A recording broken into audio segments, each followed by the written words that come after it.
What Goes On is a great song from the Beatles. And I love that Ringo gets the lead vocal. Now, I don't know about you, but there were times in my life where I related to the lyrics of What Goes On. It's all about somebody who feels betrayed by somebody else. And then see that and again think, well, what goes on in your mind? Why were you so cruel to me? I knew somebody back when I was 21 who I thought was a good friend, and then turns out they were terribly mean to me.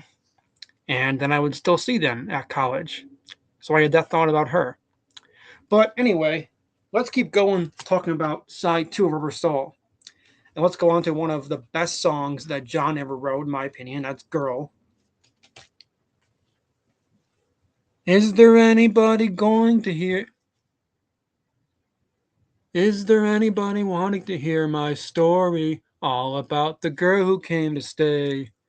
Well, she's the kind of girl you want so much it makes you sorry. Still, you don't regret a single day. Oh, girl. She's the kind of girl who puts you down when friends are there. You feel a ooh. When you say she's looking good, she acts as if it's understood.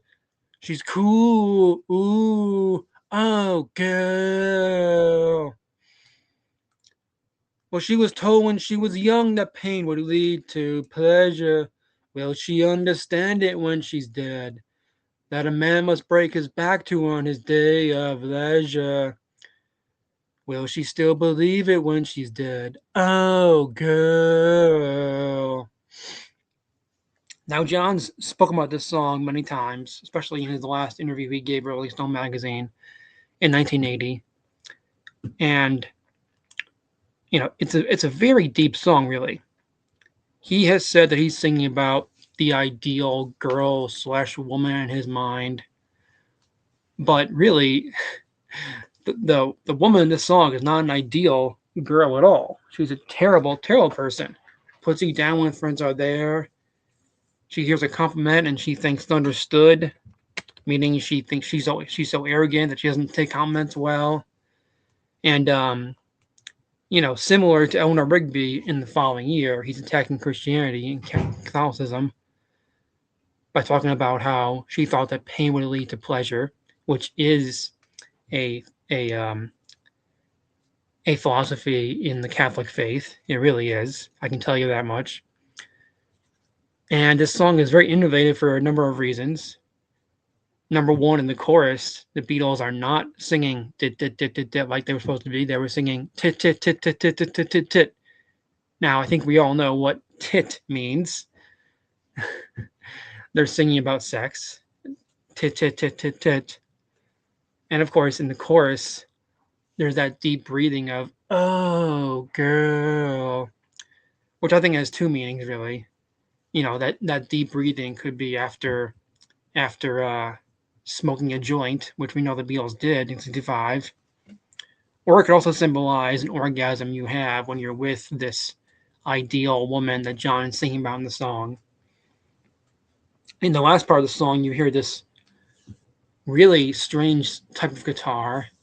I think it was a guitar called a bouzouki, and yeah, always one of my favorite songs by John in the Beatles catalog, "Girl." And then we get to a song I mentioned earlier because Paul wrote it about Jane Asher, and that's "I'm Looking Through You." I'm looking through you. Where did you go? I thought I knew you. What did I know?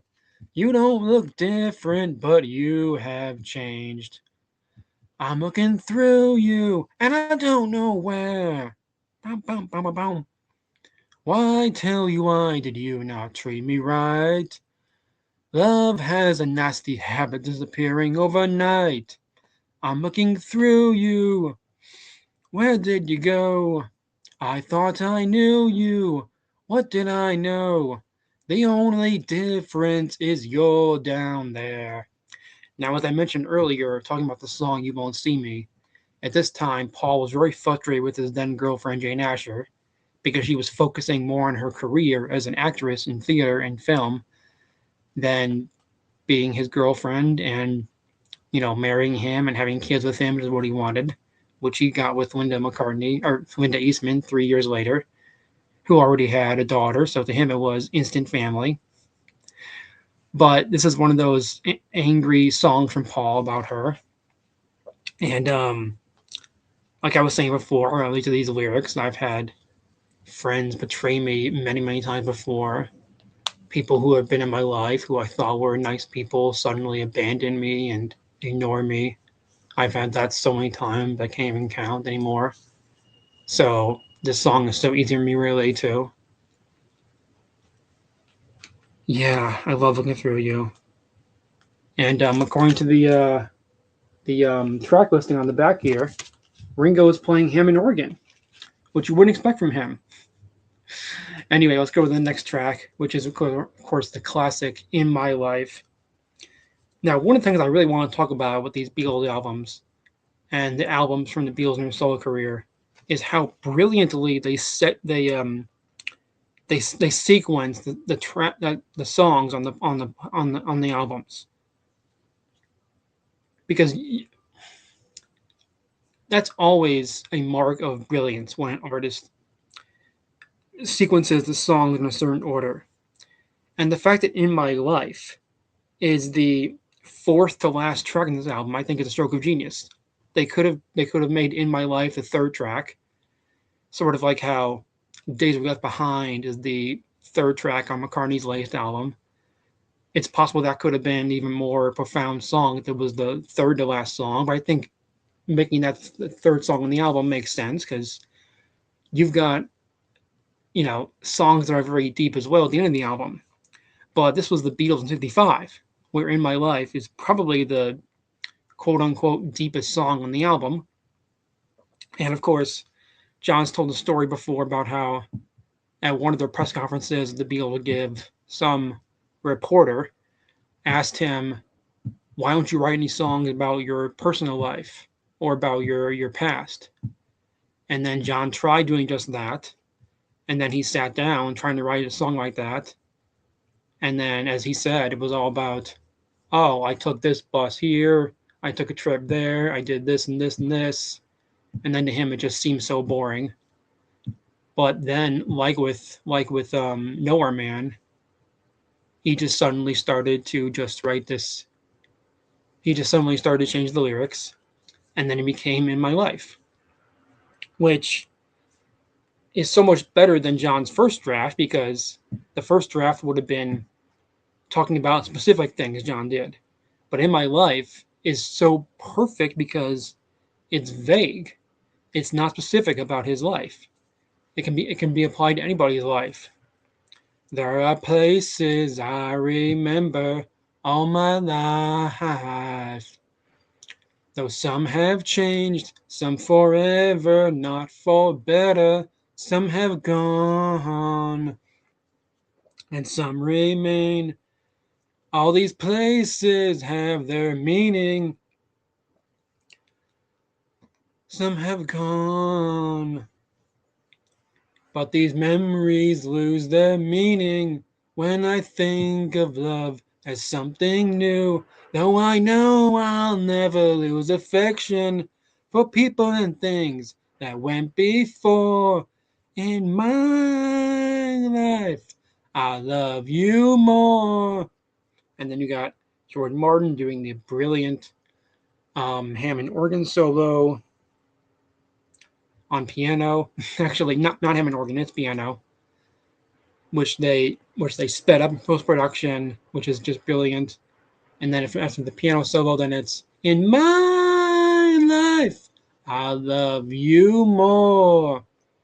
And I do want to give a shout out to Ringo for these very impressive, intricate drum fills in the first half of the song, where he's switching between hi hat and and bass drum. And I don't know all the drumming terms, but he's, you know at the start of the song, it's like do do do do do, and then it's hitting the rim, and then it's sort of like a little bit of what jazz drummers would do. It's wonderful. Again, in my life, I doubt anybody thought when this came out in '55 it'd be a huge classic, still beloved 61 years later. And you know, the Beatles, the four of them, John especially, they had so much trauma in just the first 20, 25 years of their life. In John's case, 25 years. George was 20, 22 at the time, Paul 23.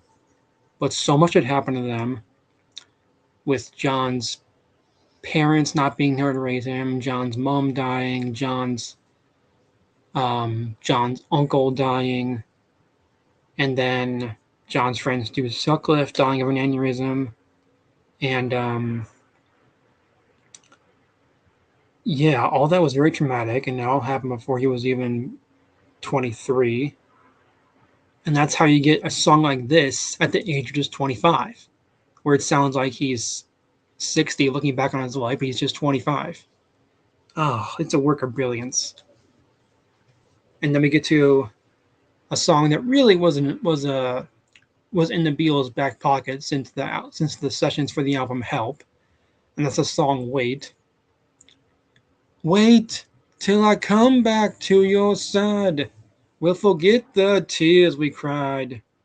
I feel as though you ought to know that I've been good, as good as I can be.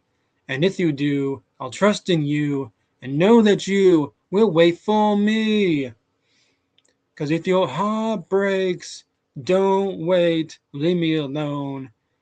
And if your heart's strong, hold on, I won't be long. Wait till I come back to your side.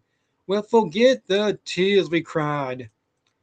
Wait is probably the most simplistic song on the album. It's pretty obvious what it's about. It's all about a man returning to his lover after years of, well, maybe just months of being away, possibly on tour like the Beatles were. And he's promising that he's been faithful to her, which of course the Beatles were not faithful to their partners. We know that. I like the song a lot. Like I said, it is the most simplistic song on the album in terms of the lyrics, which is obvious because you know, they they've been working on it since the Help session, so of course that's true. But I like it a lot anyway. Again, not the best on the album, but I like it a lot. And then we get to the second track on the album, written and sung by Senor George Harrison, If I Needed Someone. Now, this track has a very similar rhythm and guitar riff to the song Bells of Rimney by the Byrds, which I think was earlier in the same year. And again, another one of those amazing facts about the Beatles is that they were always influenced by other artists and vice versa, that artists influenced by them. Because with the Byrds, they were huge fans of the Beatles, and the Beatles were huge fans of them. And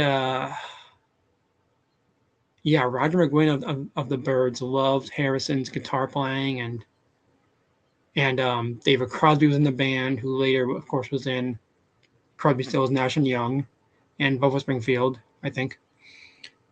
But yeah, I think Need Someone is one of those very, I guess you'd say, eccentric, quirky George songs.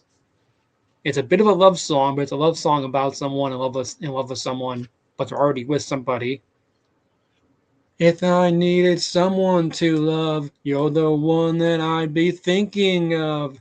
If I needed someone, if I had some more time to spend, then I guess I'd be with you, my friend. If I needed someone, had you come some other day, then it might not have been like this. But you see, now I'm too much in love. Carve your number on my wall, and maybe you will get a call from me. If I needed someone, just wonderful harmonies. And by the way, how bizarre is that lyric? Carve your number on my wall. Well, we're not cavemen here, George. Who's carving numbers in people's walls? it's pretty clear that as youngsters, none of the Beatles would use phones because George easily could have just written a lyric about "call me on the phone" instead of "carve your number on my wall." John has said that when he was young, he never used a phone ever, which is funny. But they just didn't need them back in the 50s for some reason, I guess. It's weird. If I needed someone is, again, like I was saying before, it's one of those Beatles songs that's just perfect in every single way. With the harmonies, the vocals, it's perfect. With the guitar riffs by George, it's perfect. His lyrics are fantastic and very, bizarre. I love that about George.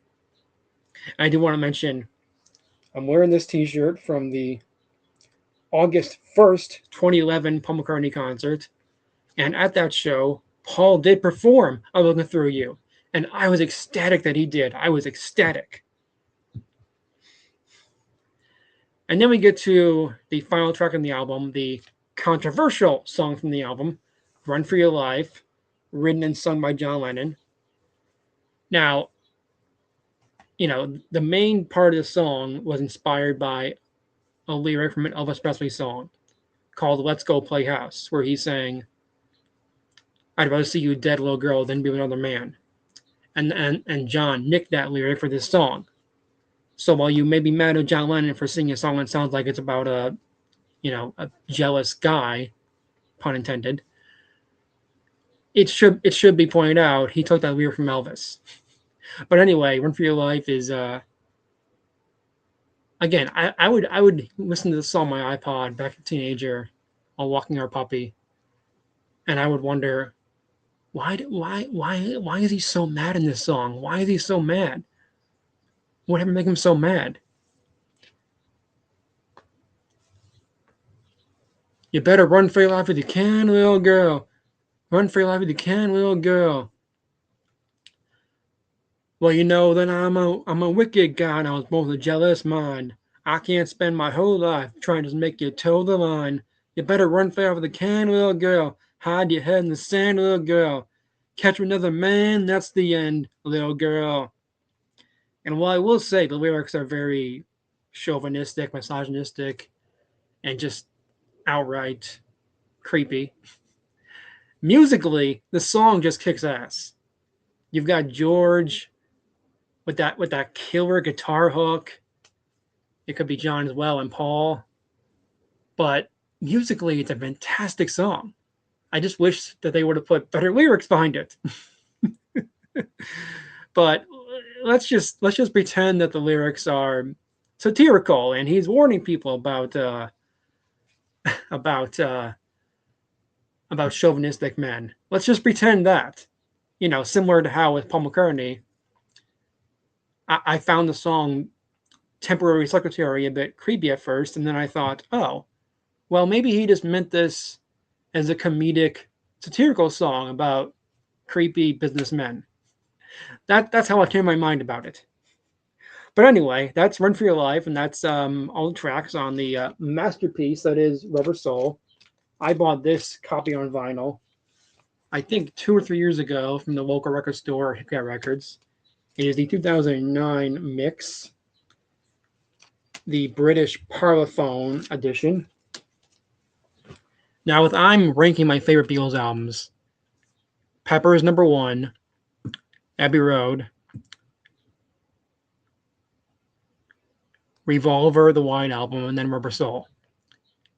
But honestly, I could tell you that all five of those are tied for number one. They're all so perfect. I don't have any giant issue with any of them. They're all perfect. They all just fill my head with euphoria and glee and pleasure. And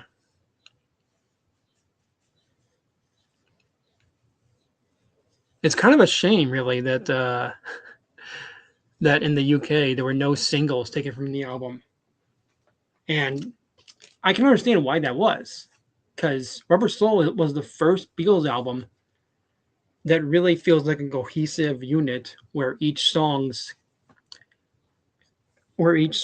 has a theme to it, or I should say the whole album has a theme to it. Alan Kozin in his book on the Beatles said he thinks that this album has a theme to it because most of these songs are about love and romance, and that could be one theme, which is why it all feels so complete and consistent as an album. In My Life seems romantic, although it could be about a platonic friendship. The word, like I was saying before, is probably about global peace and love, although it could be romantic as well. And yeah, isn't it just amazing? Every song is about romance, which is very fascinating because the next album, Revolver, has very few songs about romance, and yet it has songs about death and taxes and drugs. But yeah, I'm gonna wrap that up about here and tell you that this album is just a masterpiece. It's perfect, and I'm really excited for whatever we get from this Rubber Soul Super Deluxe box set. Let me know just how long this album's been a favorite of yours. Yeah, thanks for watching this, and I'm gonna sign off, and I'll see you again soon.